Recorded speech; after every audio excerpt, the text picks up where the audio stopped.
Hello welcome to my YouTube channel. तो आज देखुन मुई बनामी आलूर तरकारी जेनटा कि अलगा टाइप रे का बनामी।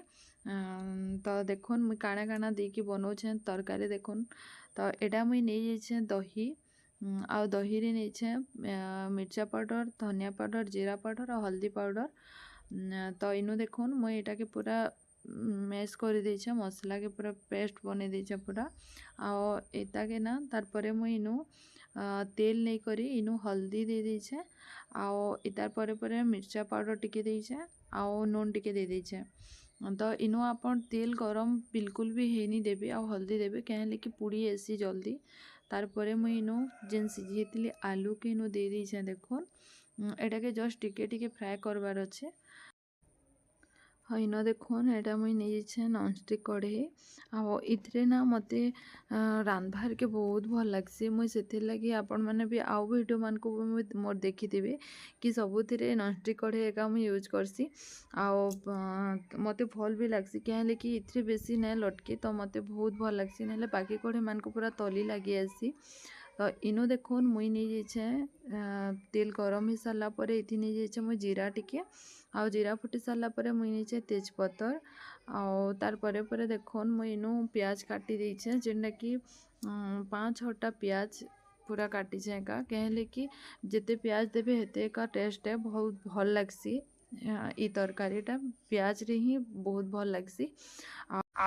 आ प्याज के ना बेसी नहीं भाजी करी जस्ट टिके टिके भाजबार अच्छे। एटा जेहेतु तरकारीटा प्याज रे ही भल लगसी, तो ये प्याजटा टिके मुहिया आसुतले बहुत भल लगसी। तो सेतिर लगे इता के बेसी फ्राए नहीं करी जस्ट टिके टिके फ्राए करबार अच्छे। तो तार परे देखो मैं एटा घरे बनी थी अदा लहसुन पेस्ट। तो सेटा टिके दे देली। आउ आमरी बाहर जेन ऐसी ना दुकान मान को जेन मिलसी अदा लहसुन पेस्ट गोटे सेंड आसी, तो मत एत भी भल नहीं लगे। तो तार परे देखुन एटा मुई जेन पेस्टटा बनी थी दही और मसलार सेटा के मुई इनु दे दूचे। आपण मैंने गोटे जिनिस के ध्यान देवे कि जेते बेले भी दहीर मसला देबे केते बेले भी गरम बेसी ना करबे, पूरा ठंडा कर देबे। आ तार परे मसला के देबे आ स्लो निआरे का भाजी चलबे। जद भी गरम थिबा ना दही छिड़ी कर तार पेन बाहरी जिबा। तो इनु देखुन एटा मोर भाजी ही सारला परे पूरा तेलटा पूरा बाहरी गला न, तो मसला हमर पूरा रेडी हो गला। आ इनु मुई देइथिली से भजा आलू जेनटा देइथिली, तो भजा आलू के इनु देकिली 5-10 मिनट एटा के पूरा तार संगे पूरा मिसई देछे। आओ इनु देखुन मो एटा गरम मसला टिके दे देछे।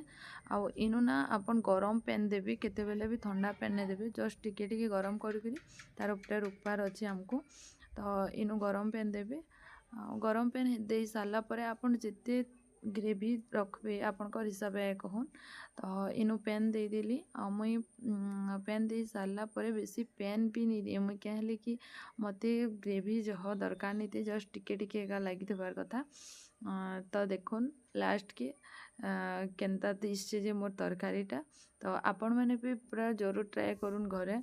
आशा कर आपण मान को भी बहुत भल लगवा ये तरकारी थरे करके खाई देखुन बहुत बहुत टेस्टी है।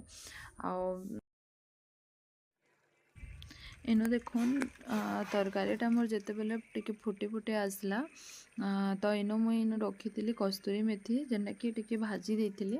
आ कस्तूरी मेथी की तार ऊपर एटा भरे देली आ तार परे मुई नून देली देखुन। तो इनो देखुन रेडी हो गला हमर आलू तरकारी। तो आशा कर आपण मान को भी मोर तरकारीटा बहुत भल लगी। तो भल लगी प्लीज लाइक शेयर सब्सक्राइब करबे। आ निज निज घरे बनावाटा बिल्कुल भी नहीं भूलबे। Bye bye.